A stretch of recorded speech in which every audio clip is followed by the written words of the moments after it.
Outlet Liquor is your place to buy a case. Stock up and save when you shop the lowest prices available every day at Outlet Liquor. You never have to wait for a sale. The more you buy, the more you save. Only at Outlet Liquor. What's your outlet?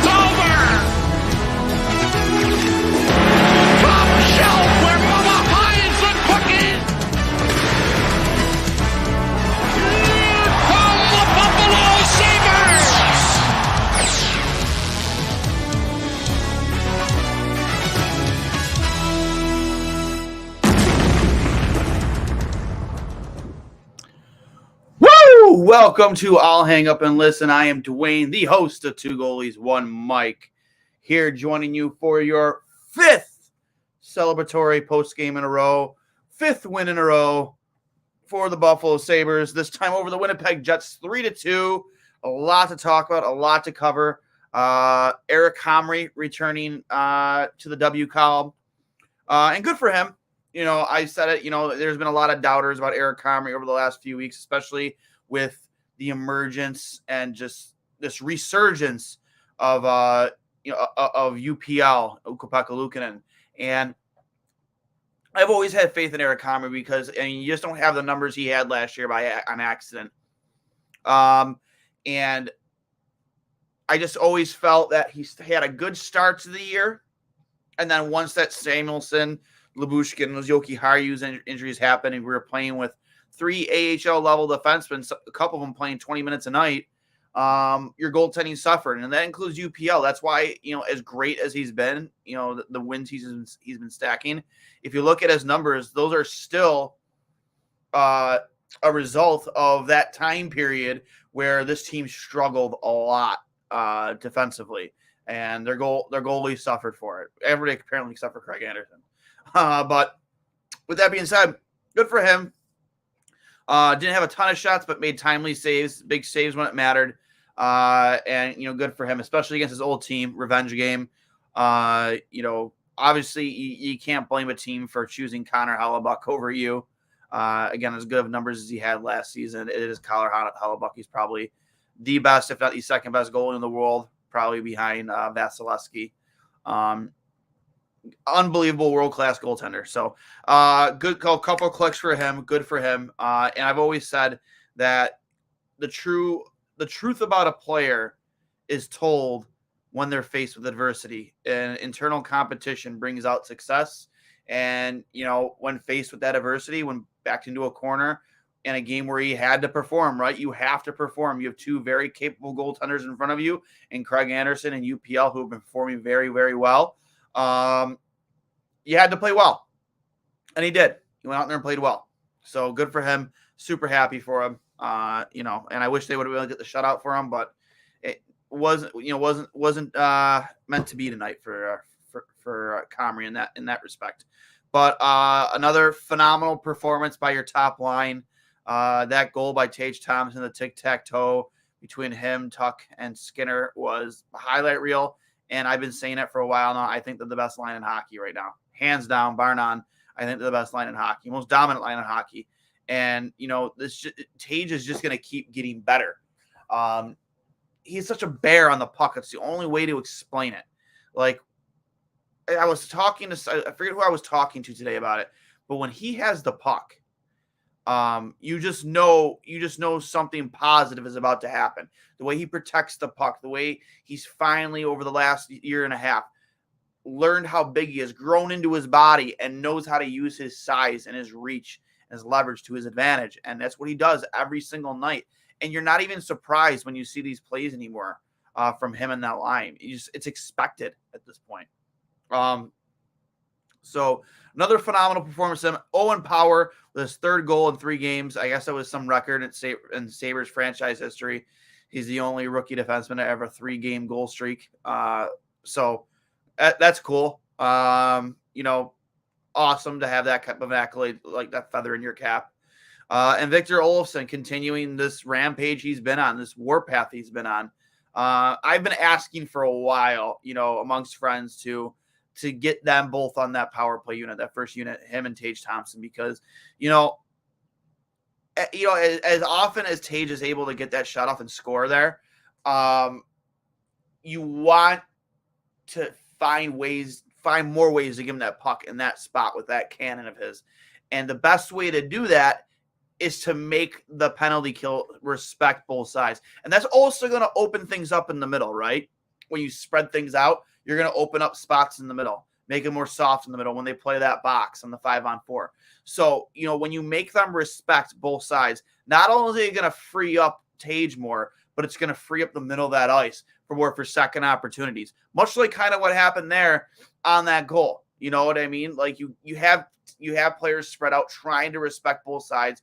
That rebound pops out. Olofsson just happens to be there in between both faceoff circles, hammers it home. I hope we get to see more of that, but I also want, obviously Dylan Cousins to be back. It was a scary looking injury. I don't know if we've got any updates on that yet. You see guys get hit in the head. We see, actually, there is an update right now on Cousins from Lance Lyasowski. Don Granato said Dylan Cousins would have been good to return for the Sabres if there was more time on the clock. Matthias Samuelsson has a chance to play Saturday. Granato loved Clague's game night. Yeah, I mean, Clague, he hasn't been terrible when he's in a lineup. And, I wish I could, express it in a better way. In his time when he did play with Owen Power, I felt safer with that pairing than I have with Owen Power and Yoki Haru, because I just think Yoki Haru is a very soft defenseman in his own end, undersized, easy to knock off pucks, and just, I feel like almost like Rasmus Ristolainen rubbed off on him way too much and often. And when they played together, here in Buffalo. So I like the idea of maybe seeing Clague back with Power, but I don't think we'll get that, especially if Samuelsson is back in the lineup on Saturday. But it looks like we'll have Dylan Cousins back for Saturday as well. Again, happy about that. How can you not be? He's been one of the most productive players in this lineup. On pace, already at, I think he's already at career highs, but on pace for, 30 goals this season. And he's in store for a huge payday. So, with that being said, again, happy to see him that, he's going to be okay. And thank you for Lance for getting that information out right away from Don Granato.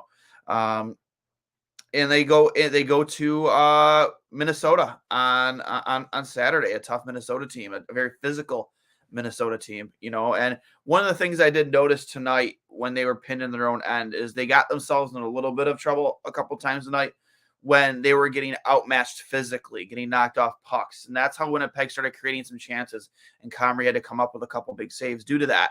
And Minnesota is a much more physical team. So hopefully you kind of fix those areas of your game in your own end, because you don't want to, give away pucks because you're getting rubbed off the puck on the boards. We're not a big team. We are a smaller, young team, but where we benefit is with our speed and our transition up and down the ice. Where we kind of take the physical side away from other teams. But when we get hemmed in our own end, and a team is playing physical, much like a couple times tonight for Winnipeg, that's what scares me a little bit. And hopefully that doesn't happen against Minnesota on Saturday. Got some comments here in the peanut gallery. Let's bring them out right now. Will McBillis, he said he'd be here, and he is here. Thank God I couldn't listen to P-Ham much longer. I appreciate you hopping on with us, bud. Welcome to the program. Welcome to I'll Hang Up and Listen. Happy to have you on board. 2 points back with the Pens now, 1 point closer to the playoffs. I do know the Penguins got a loser point tonight, and so they did gain a point on the Penguins tonight. I'm assuming that puts them two points behind. And I think that the Sabres are the hottest team in the NHL right now. I mean, how can you not, love watching this hockey team and everything they're capable of?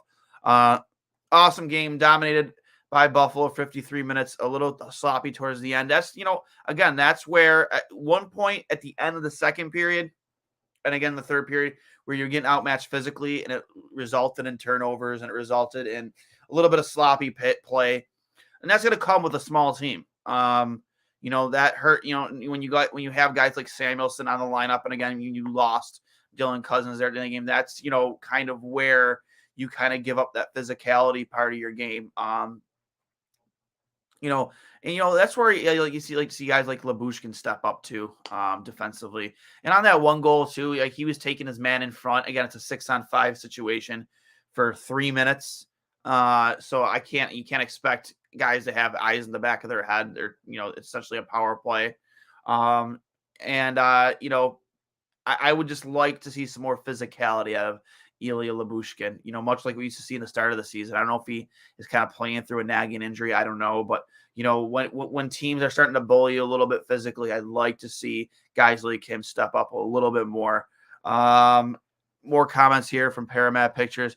Clegg actually he did play very well. Even Jokiharju didn't play that bad. Yeah, again, I wasn't hating on Jokiharju that much tonight, as I have in the past couple weeks. The last 5 minutes, of course, they just had to make things interesting for everyone. Yeah, and again, you lose the shutout there on, of course, from Nate Schmidt, the guy who injured Cousins. Great shot, top of the circle. And then they pull a goalie for 3 minutes. They got another one. I mean, it's going to happen. It's those are when you pull your goalie like that deep into it, and you're able to maintain possession in the offensive zone, work the puck the way they were. And I think in that one goal, I think the line that was out there was pretty dog tired. They were out there for a little bit. So, it's going to happen. But, they were resilient. They protected that 3-goal lead, and they came out of this with a W. Back to Will McBillis, Power might drive to play better than Dahlin, which is nuts. I don't know about that, but Power is really starting to come into his own. You see how he likes to go to the net a lot as well. Wait till he starts doing it a lot more, much like he did at Michigan. Because if you watched him play at Michigan, that guy was a force to be dealt with in front of opposing goaltenders, because he was not afraid to drive to the net. And once he starts doing that more, I'm telling you guys, he is going to be a force to be reckoned with, because when he's playing with swagger, he's almost unstoppable. And it's so cool to know that we're going to have both of those guys for the next 10 years. That is outstanding. Outstanding. Well, you would expect to have them for the next 10 years. It's almost unfair. Olsen and Tage on the first power play unit was unfair. That was a goal coming all the way. Yeah, absolutely. Again, when you have two cannons like that on your power play, you have to respect both sides. It's going to free up Tage. Eventually, it's going to free him up for that shot. Or you're going to free up the middle of that ice. Because, yeah, you want to, be able to get more pucks on Olsen's stick. But in reality of it, in my mind, that's a move you make to free up Tage Thompson more, because then they can't float to that side as much as they'd like, because, well, we have another guy over there who can really let it rip. So we have to respect him over there. And then when you stretch that out, it frees things up in the middle. So, exactly. That's why I love that move. And it's nothing against Dylan Cousins. That power play has been fine with Dylan there. But I just think with the potential of having both those shots on each side, I hope we see more of that. I really, really do. Will McBillis. Will McBillis. I'm calling him Will McBillis. The boys got real cheeky at the end there with Skinner trying to feed Tage the empty netter. Yeah, you're trying. That group, that line out there, Skinner, Tage, they're like, I almost want to compare them to the Coneheads from the movie Miracle. Remember that scene where in the locker room was like, I find him, he pass, I shoot, I score. Like, it's literally what it feels like with them three out there. The Conehead line from the movie Miracle, or the actual Miracle on Ice team. It really feels like that's what you're dealing with when those three are out there together. 100%. I hate to say it, but Olsen may need to be moved up and Paterka down. That would make that second line a lot more lethal. I would say, and I thought this during the game too, that second line of Cousins, Paterka, and Quinn, it's inconsistent. You're always going to get what you get out of Dylan Cousins, but those two, Quinn and Paterka, they're inconsistent. They're rookies. They're going to come into their own. They're going to have periods where they struggle, but absolutely. Excuse me. I wouldn't even mind them see, I know Dylan Cousins and Peyton Krebs played together. I'm pretty sure they have played together in the past before, they were both drafted by Buffalo back in junior hockey. So I wouldn't mind them maybe throwing Peyton Krebs on the wing up there and see how that works, because I think if there's anybody on this team that's earned a promotion, it's Peyton Krebs.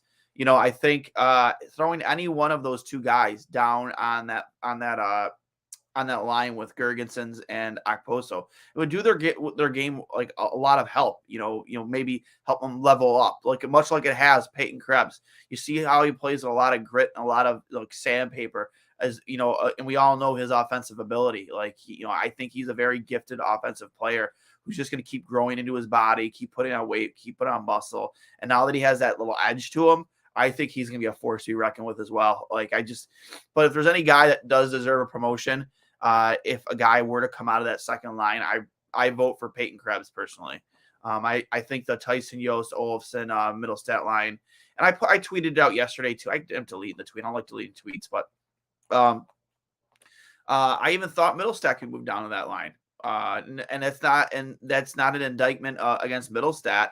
I just think that, to get that guy to the next level, maybe you do for him what you've done for Peyton Krebs by putting him with that Gergensons and Okposo line, a line that, you could add some offensive flair to, but at the same time, you grind out shifts. You know what I mean? You play a physical game. You play a shutdown game. Not saying he needs to be a better defensive player. I mean, you could always be a better defensive player, but I think it helps you add a component to your game that you didn't have before, which Peyton Krebs didn't play with before, and now he does, and he is an absolute pest out there, and I love it.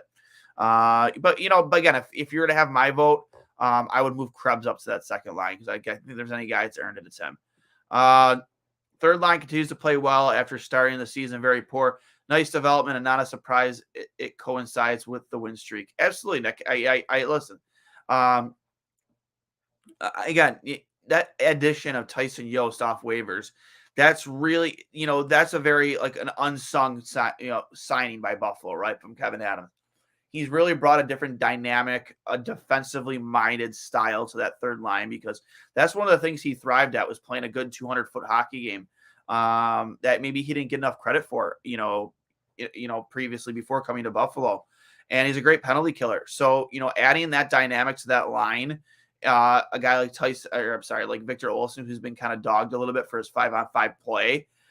You add a guy like Tyson Yost, who can play a good 200-foot game, has really brought out the best in offensively in Victor Olofsson, as him not just being a power play anymore, a guy who can score 5-on-5. Maybe the assists don't show it, but, he's the guy that gets set up for the goals on that line. It's not Middlestat. It's not, it's not Yost. It's Olofsson, and the guy has one of the hottest hands in the NHL right now. 23 goals today. I don't know how. I think he's scored in every game in the last 5 or 6 except for one. Guy has been absolutely on a tear. Dylan Baird, Tyson's played very well. Absolutely, Tyson.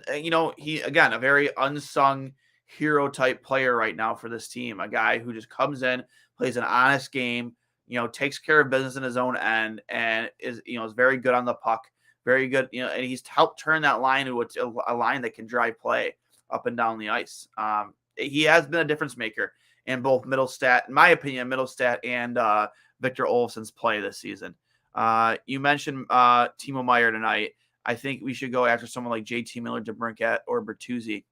I mean, DeBrincat isn't going anywhere out of Ottawa. He was, first year there.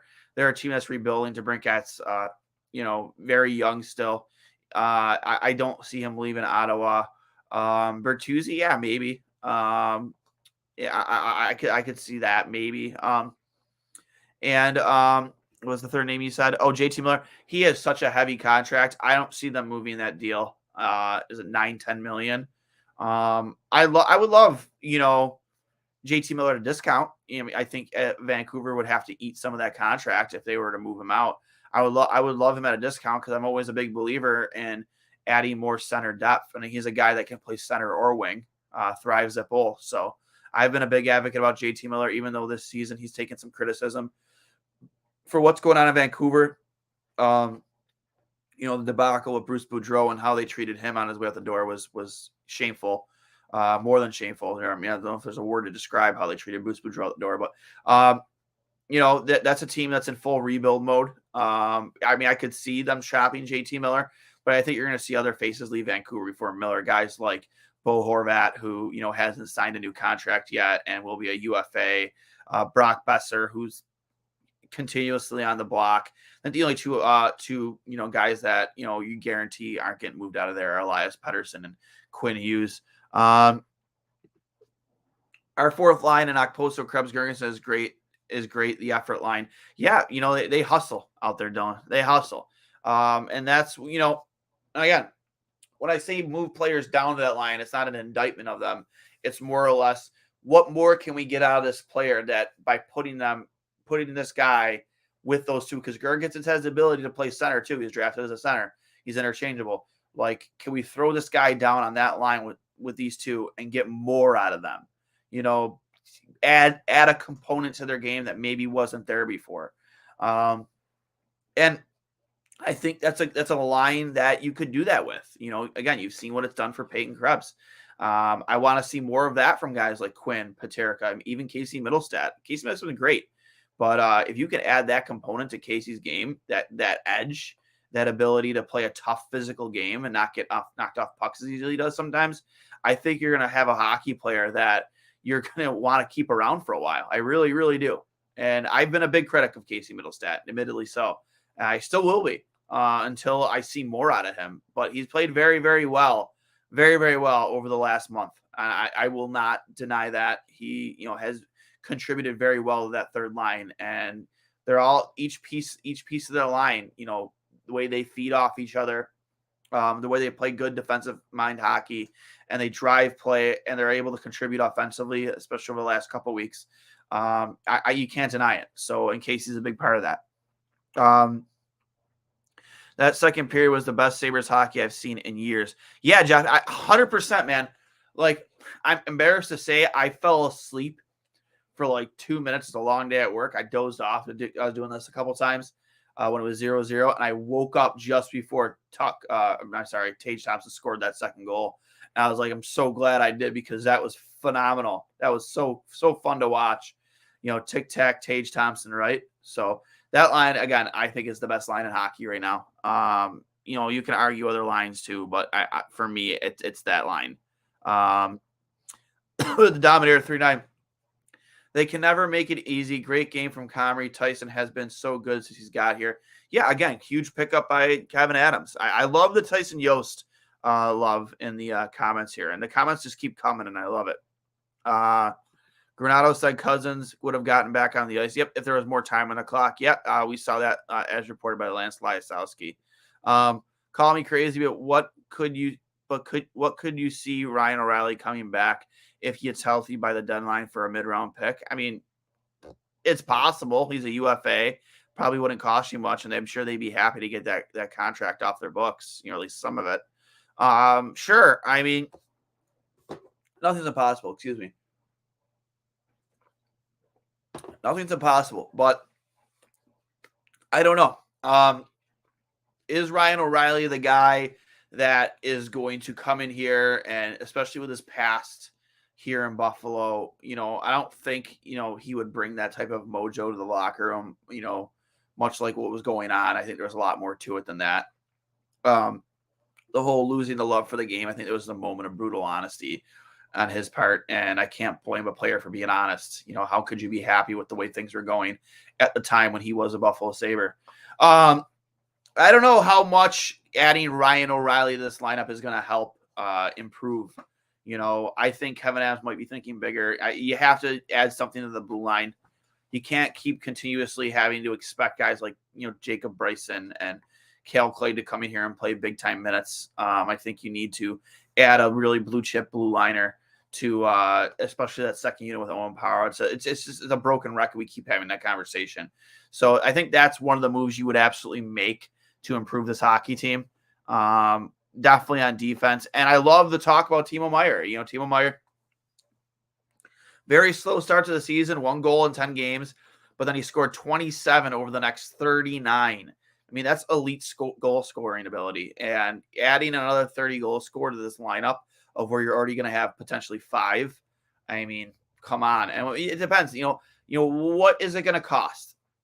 Well, here's the thing. Over the last 2 seasons, you've used all 5 of your first round draft picks that you acquired either by, from being a bad hockey team or from, trades. And you've drafted Owen Power, you've drafted Isaac Rosine, Matthew Savoy, Yuri Kulik, and Noah Ostlund. The probability of all 5 of those guys being like full-time contributors to the Sabres is probably a little bit lower. In fact, I think it's more likely than not that when you draft that many guys in the first round, especially when you have already so many young role players on your team right now that are, kind of blocking the way and already building this team to be a playoff contending team this season, that makes it more likely that one of those guys are probably get moved out. It's just a business. It's the business of the game. You want to make your team better. Well, how do you make your team better in the now? You find teams that are, either dumping, a player because they're looking to rebuild, much like what San Jose is doing or Vancouver, and you give them assets, either assets of draft pick or a draft pick, a young player, or both. And this, for a guy like Timo Meier, it's going to cost you both. So what's Timo Meier worth to you? He's going to be worth probably anywhere between $8.5 to $9.5 million a year.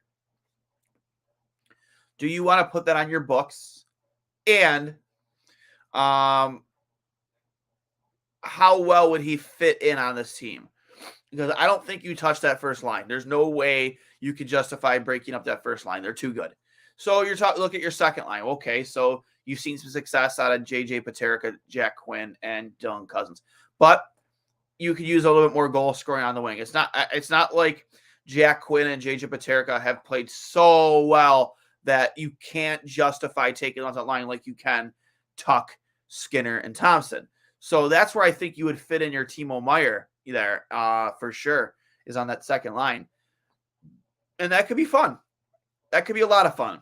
So I don't know. We'll see. You hear the rumors circulate about Kevin Adams and the Sabres around Timo Meier. I don't know if it's true or not, but for me, the first thing I think you should fix is your blue line. Timo Meier second. That's just me. Duane, what do you think the ceiling of our second liners in their career? Quite early to tell. And what should we do with our depth at center in the prospect pool? Nice problem to have, though. Yeah, as I was just addressing that. You drafted, if I believe Rosine is a center, you've drafted 4 centers out of your last 5 first-round draft picks. So you have a wealth of riches at the position now, where in the past you haven't had that at all. You haven't had that luxury. So for me, again, it's hard to believe that you're going to use all of those players and have them be full-time contributors to your franchise. So I think the best way to make them contribute is you swap them out for a player that's ready to go now. Peterka and Quinn. Peterka's 200 game is phenomenal. He's a fun player to watch. He's going 110%, 100% of the time. Fun player to watch. Jack Quinn's been brought in to be a goal scorer. He's cooled off quite a bit since the start of the season. That's the guy I think if you get going, this team is going to be a lot more dangerous. He has a very lethal shot. He has a knack for being around the net, but he just hasn't been able to, a little bit snake bitten recently. I had to look at his numbers when the last time he scored a goal was. I don't know offhand, but I think they're both very capable 20 to 25 plus goal scorers, especially Jack Quinn. Given power play time, given,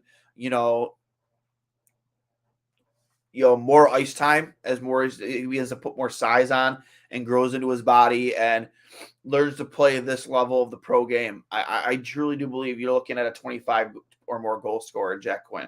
Paterka, I'm not saying he's not capable of scoring 25 or more, but I see him as like a guy who could play on a shutdown line with offensive flair, with some offensive flair to him.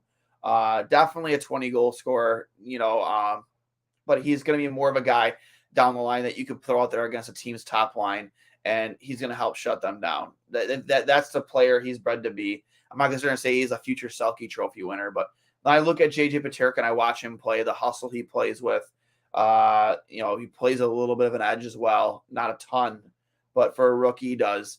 And he does have some goal scoring ability that's undeniable. So I see him as a potential, multi 20 goal scorer with the potential of being better than that. That's my opinion of JJ Peterka.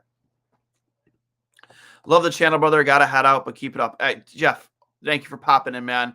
Especially after a big win like this, 5 in a row. Let's keep rolling here. Matt, for the blue line, I say Fowler. Cam Fowler would be a great, I'm not sure what the rest of his deal looks like at Anaheim, but, I know Buffalo was pretty big on him the last time he was available. Cam Fowler would be a great addition. I'm not sure, what his numbers look like right now in Anaheim. Again, I'll plead ignorance there, but he's a very capable, offensively gifted defenseman that I think would add a lot. For me also, I would like to find the Samuelson, find Owen Power Samuelson. You know what I mean? Find the guy who is going to help him blossom into the defenseman that we know he's capable of being, to give him that ability to do more of what we've seen the last couple week offensively. Find the guy that gives him the ability to do that. 4 million, 7 goals, 17 assists. Is that Fowler? Okay, but that's probably you're probably referring to Cam Fowler. I mean, yeah, for $4 million, seven goals, 17 assists, he's having a fantastic season. I love Cam Fowler, especially now that I know those numbers. Absolutely, sign me up all day for Cam Fowler. I think he adds a lot. He would add a lot to this team. I'm not sure of his age, but I don't know. We'll see. But hey, listen, I look at this team and what they're developing into, and I think this is a playoff team this year. I really, really do. I think they're a team that, might be better than a wild card team. I know we're talking about just sneaking into the wild card right now, but with I don't know how many games play we have, how many games we have left, but with the amount of games we have left, why not? Why not look for better than that? You know what I mean? Like, why settle for the wild card? Let's go bigger. I can't wait till we play the Leafs and really stick up their hoop, because I don't think I've ever been more, other than the Heritage Classic game right after we beat Jack Eichel on his return to Buffalo. I don't think I've ever looked more forward to a matchup against the Leafs than I do now. I hope they're wearing the Goat Head jersey that night. Bring back memories for all the Sabres fans that lived through those late 90s, early 2000 years. I want the Leafs, man. I want them so bad. I really want to punch him right in the mouth. I really, really do. More from Matt. Got to sign off. Just remember, Jack Eichel screwed Jack Eichel. Absolutely, he did. Jack Eichel did screw Jack Eichel. Now I'm going to go over the box score here for you guys. Again, 3-2 win for the Buffalo Sabres. Rasmus Dahlin continuing his chase to Karlsson and putting himself right in there, in my opinion, as one of the top candidates for the Norris Trophy.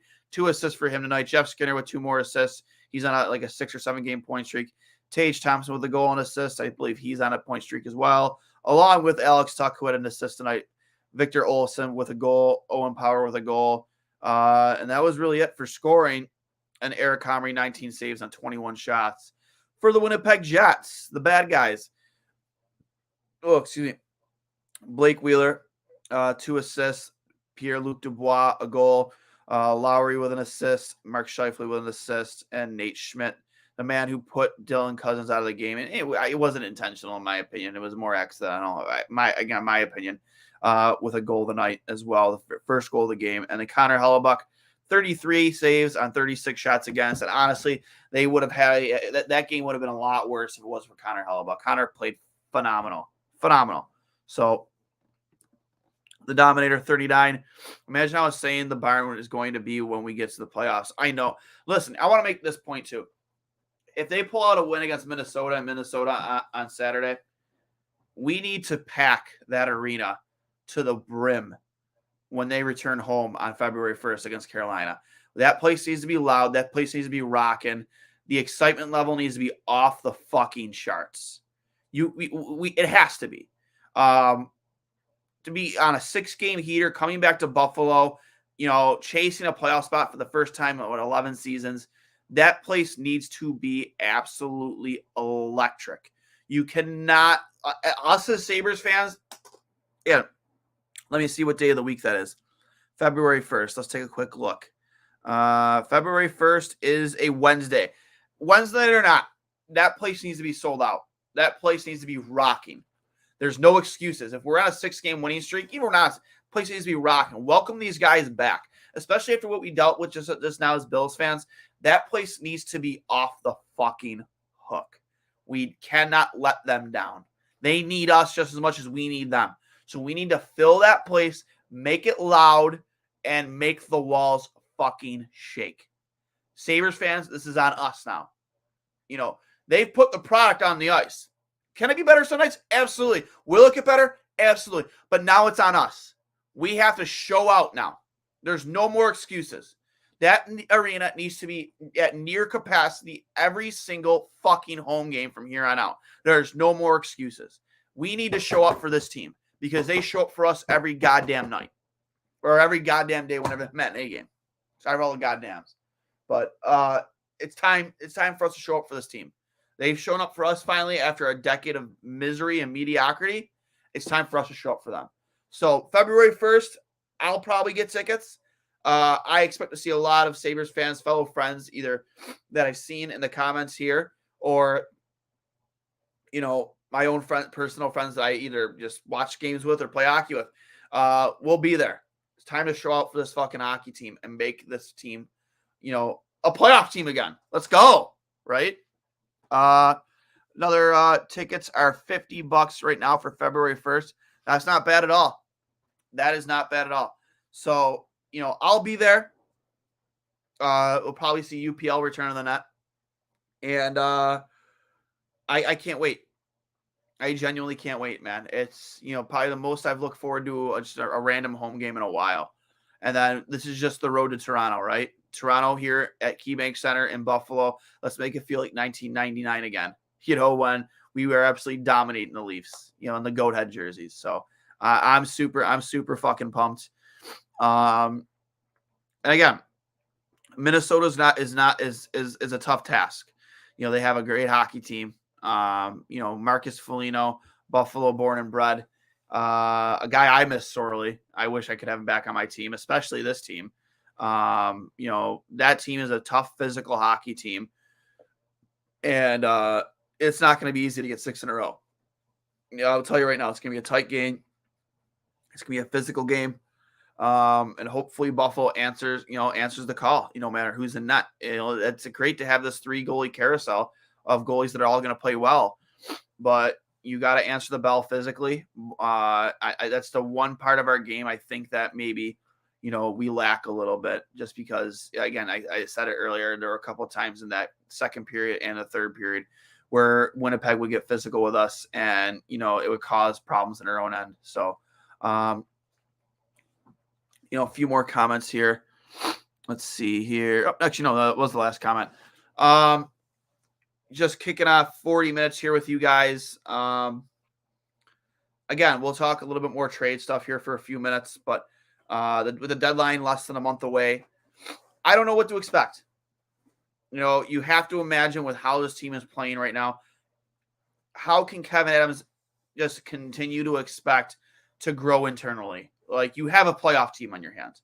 You're finally getting the goaltending that you need consistently to be a playoff team. So you can't ignore that. You can't straight up Brandon Bean it and do nothing at the deadline. I'm sorry to take a shot at Brandon Bean. We virtually did nothing productive at the deadline. I mean, you didn't use Naeem Hines at all. And Dean Marlowe was a plug-and-play player who didn't contribute very much until, you know, the Miami game. So, you know, we need to make a move at the deadline, I think, or even before the deadline. I would prefer before the deadline. So, what is it? You know, is it, you know, looking for weaponizing your cap space? You're expected to have over $30 million in cap space after this season. Do you weaponize the cap space? Take on a player, a bad contract in exchange? Maybe you get a player off that team that you wanted at a little bit more of a discounted price. Maybe a team looking to rebuild that will just give you a contract, you know, kind of like what Vegas did with Minnesota with Marc-Andre Fleury. They just literally gave Fleury away for nothing. You know, do you do something like that where they're just giving you a player for taking on the entirety of the contract? That has happened. They traded the reigning Vezina trophy at the time for future considerations. Do you do that? Because you have the ability to do that. on a player whose contract is going to be expiring or, will be expiring after one more season. There's a lot that they can do. And make no bones about it. Like, you need to improve the blue line.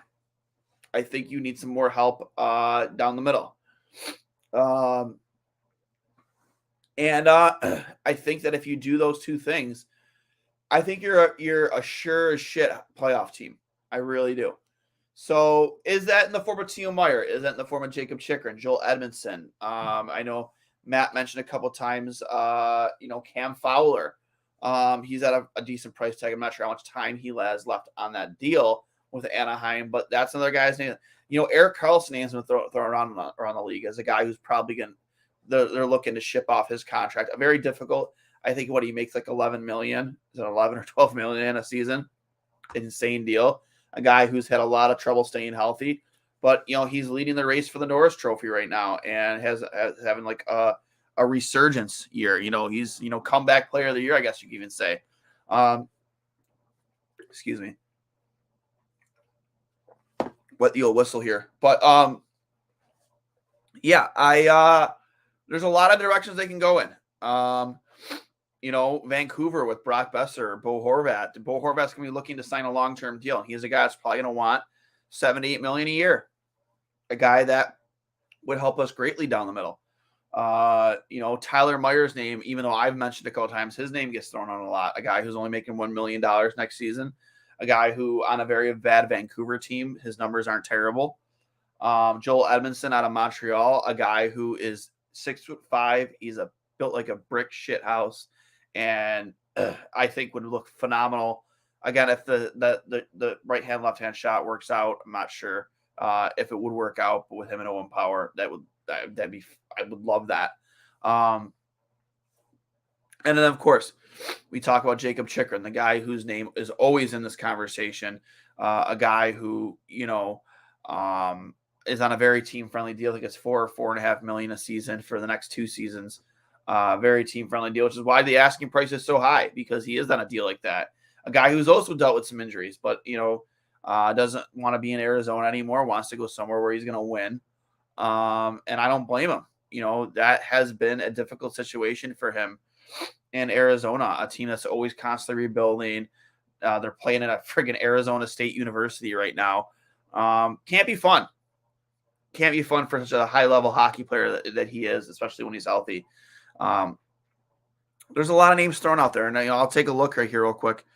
Some of the top names. The guy's name that was thrown out in one of my group chats was Luke Shen, veteran defenseman. I think that would be a good signing. He costs you next to nothing, and he'd probably be a phenomenal third pairing defenseman.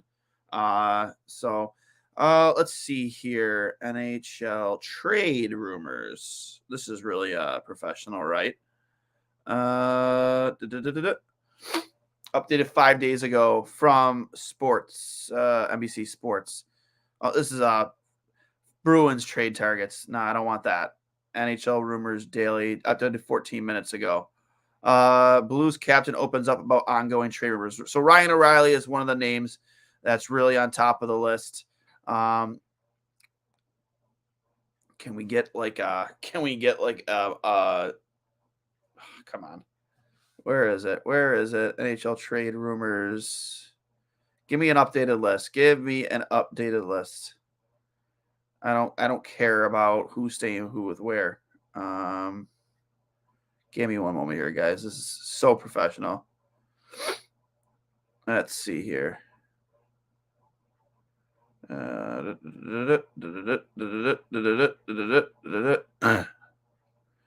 Okay, let's see here.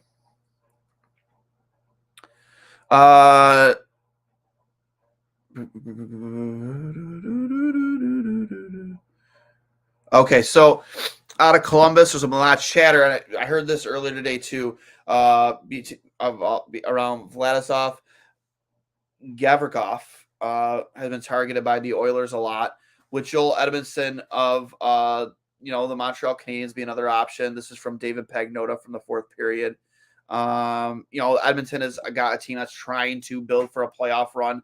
They're going to have a lot to answer for if they get bounced early again this year. Bo Horvat or Jonathan Taeus on the trade market as well. Jesse Puljujärvi, who we've seen constantly in trade talks, having another down year.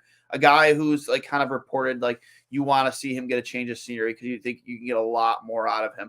So there's like a lot of names out there right now. Like I've mentioned a few already: Jacob Chikrin, Timo Meier, Eric Carlson, and then you have Vladislav Gavikov, Joel Edmondson, Bo Horvat, Brock Besser, Johnny Taeus. I'm sure we'll hear a lot about Patty Kane over the next couple weeks for sure. Their future in Chicago along with Taeus. There's a lot to talk about. A few more comments here. What was the expected team timeline from you personally? I felt that they were good enough for an exciting 80 to 86 points, but outside of the race, regardless of the outcome, the season is a success. Absolutely a success.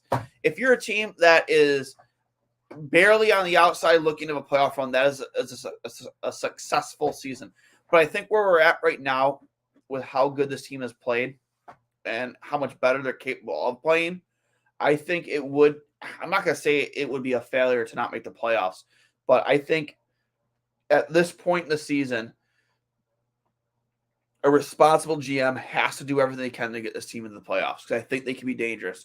Because once you get into these 7-game series, again, the Stanley Cup, there's a reason it's the hardest trophy to win in all of hockey. But once you get into the playoffs, honestly, anything can happen. A goalie can get on a hot streak.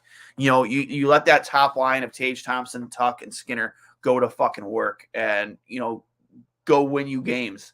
Goalies can win you games. We all saw what Carey Price was able to do for the Montreal Canadiens the year they went to the finals. He was the biggest reason why they were there. You get a hot goalie plus a team that can score. This is one of the highest scoring. I'm not sure if they're the highest scoring team again in the NHL, but they were for over a month, and they're still damn close to it. From Chris Durek. Great game by the team as a whole. Olsen still rolling. Power 3 straight games with a goal. Carmen finally getting a W. Sorry I missed your recap last time. I was knocked out after I made my video. No problem, Chris. I'll text you back too, but I saw your text. Don't worry, I'll get back to you.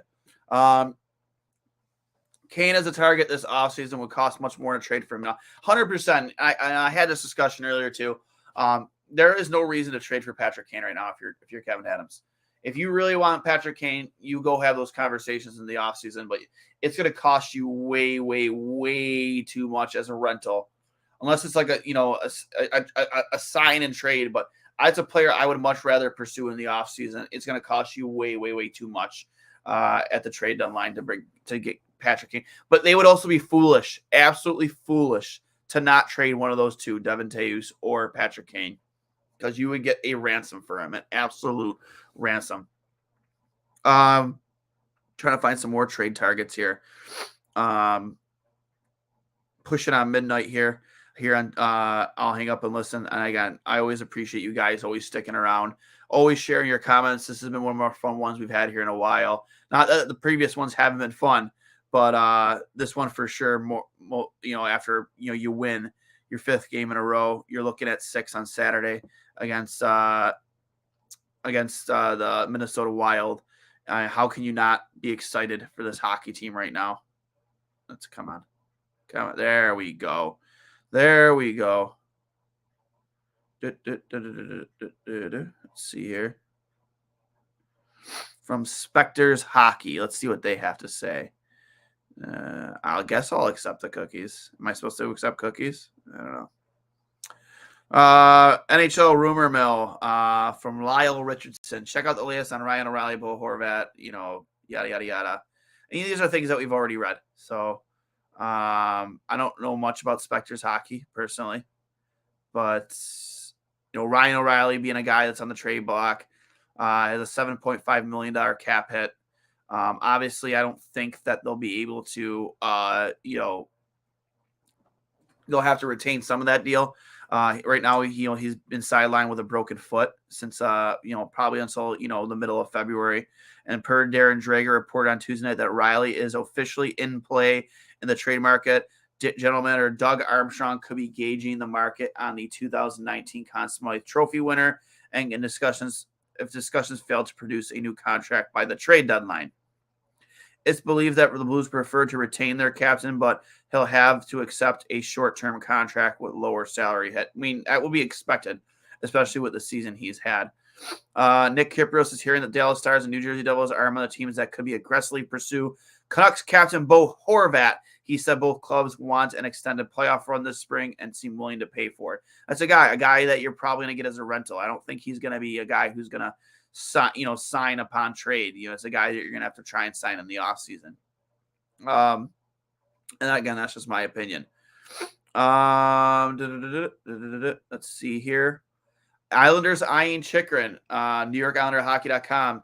Steven Roser cited at Sportsnet's Elliot Freeman reporting that someone told him that Islanders were looking around at Jacob Chychrun. He said he'd previously had an interest in 24-year-old Arizona Coyotes defenseman. However, Freeman doesn't think the Islanders should pay the Coyotes high asking price. I don't think anybody's going to pay that asking price. It's really insane. Two first-round picks are the equivalent of 2 first-round picks, rostered players now, and I think more draft picks on top of that. I don't think any team is paying that. That's a lot for a guy, even if he's under contract, a guy who's dealt with injuries. Worth it if he stays healthy, but that's the big question mark, is it not? Sammy Silber reported Anthony Mantha's recent scratching from the Capitals lineup sparked trade rumors about the 28-year-old forward. One of them had the Montreal Canadiens shipping Joel Edmondson to the Capitals for Mantha. I remember I think Mantha was involved in that blockbuster trade deadline deal a couple years ago out of Detroit, I'm pretty sure. If I remember correctly, it was like right at 4 p.m. or 3 p.m. when it went down. However, a source told Silber that they haven't had any trade discussions involving Mantha between those two clubs.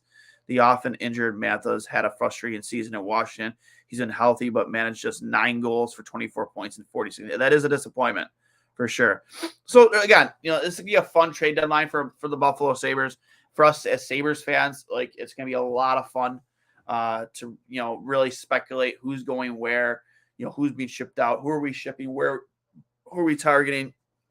I cannot wait for our trade deadline edition show. I'll be going out with you live 100%.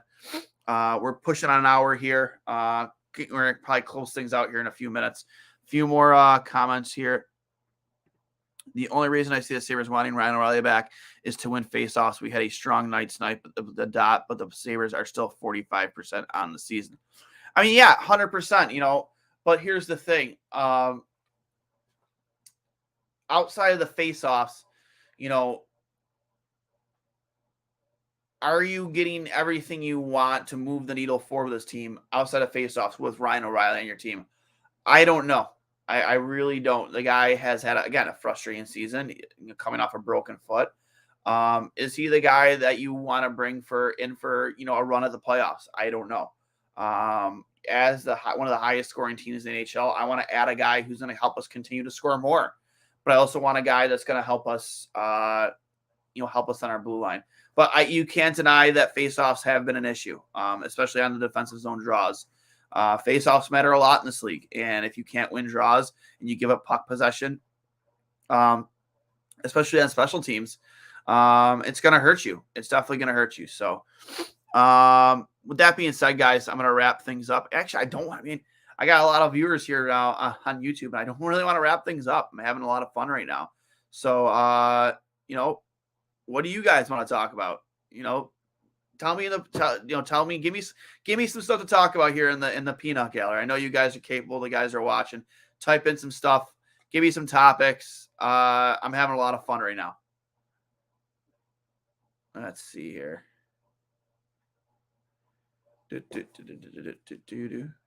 Nothing? Come on. Give me something.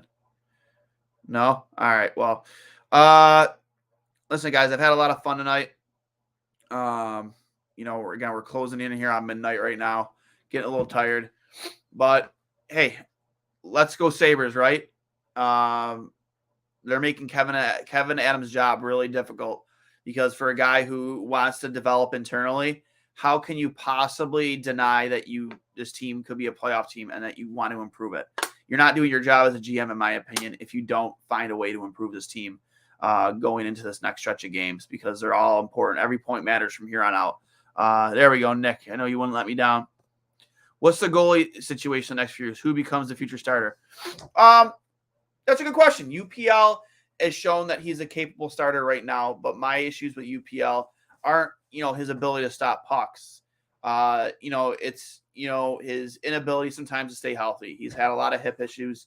Already had double hip surgery at this point in his career. Does he have the ability to handle, a 50-plus game workload over the course of a season? Personally, I think the future of this team is Devin Levi, 100%. He's the guy who I think, he's having another phenomenal year at Northeastern. Nominated for the Mike Richter Award again. He just had back-to-back Hockey East Goalie of the Week awards. So, and it's third. I think it's like his 7th of his college career and his 3rd of the season. Guy owns that award essentially. But have another great year in Northeastern. We had John Buchacross, Bucci Main, on the Two Goalies on Mike about a little over a week ago, and he even mentioned that if this team was a team that wasn't expected to make the playoffs, Devin would probably sign pro. I'd expect he would sign his pro contract at the end of the season. He might even get a few games in Buffalo, but maybe not right now. I think he's a guy that's going to go to Rochester and thrive and learn the pro game. I think Devin Levi is the future in that. Just my opinion. Levi has comps to Miller. No, he does. Maybe not in size and stature, but I think Devin Levi's comparison to Ryan Miller is all up here. Their mental games. We saw a lot of that with Ryan Miller and how he talked about other players talked about how he saw the game, how he prepared. Terry Pagula had a story about how the first time he met Ryan Miller, he asked about his mental preparation, and Miller walked out with tons of notebooks on different players, notes he took over his time with Buffalo, and Terry Pagula was blown away. But that's who Ryan Miller was. Ryan Miller was always the most prepared guy in the locker room. Nobody would be more prepared than Ryan Miller. And for me, it's I don't know. I think right there is the biggest comparison, because Devin, even though he's a little bit of a shorter goaltender, I think he's one of the most strongest athletes, up here. And I think that's where his game is going to thrive. Always, anticipating the play, seeing things before they happen, being one step ahead of the shooter. That's where Ryan thrived, and I think that's where Devin's going to thrive, and that's where I think he's going to take size out of the equation for sure. So, do we trade Portillo and Johnson's rights and maybe Victor to bring in a blue liner or a good season forward that will pay off in the long run? I don't know. I used to be a lot more confident about Eric Portillo signing to be a Buffalo Sabre. I don't know now. You see the rumors. I think it was out from Jeff Merrick that Portillo will test free agency after his 3rd year is up. I don't know. Ryan Johnson is in the same boat, but I thought I heard good things about him wanting to sign after this season. I don't know. I could be wrong, but yeah, I think you would have to, right? You don't want to lose somebody for nothing. Victor, I have a hard time trading Victor Olofsson right now, especially with 1 year left on his deal. I think you would get more for Victor Olofsson at the deadline no matter what, especially, maybe next year. But I have a hard time trading Victor Olofsson right now with how he's playing, how the clip he's putting the puck in the net at right now. That's a hard player to trade right now. Like, how can you, when you're trying to make the playoffs, how can you justify trading a guy who's scoring consistently? That's a tough call to make. I don't know. We'll see. We'll see. I have a tough time trading. I have a tough time trading Victor Olofsson more so now than I was before. I was probably more inclined to trade Olofsson before Middlestat before. Now it's the other way around. Not that I want to trade Middlestat because he's been playing great too. So, with that being said, guys, it's been a pleasure. Unless somebody else has something for me, I think this is where I bid you all adieu. Thanks for hopping out with me tonight, guys. Always a pleasure. Remember, this is brought to you by Outlet Liquor, the place to buy a case over on George Urban Boulevard. Why waste? Don't haste. Go buy a case for all your Sabres game night needs, for your Super Bowl needs. And let's support this fucking hockey team, guys. Get out there on, September or February 1st. Support this team when they return from this road trip.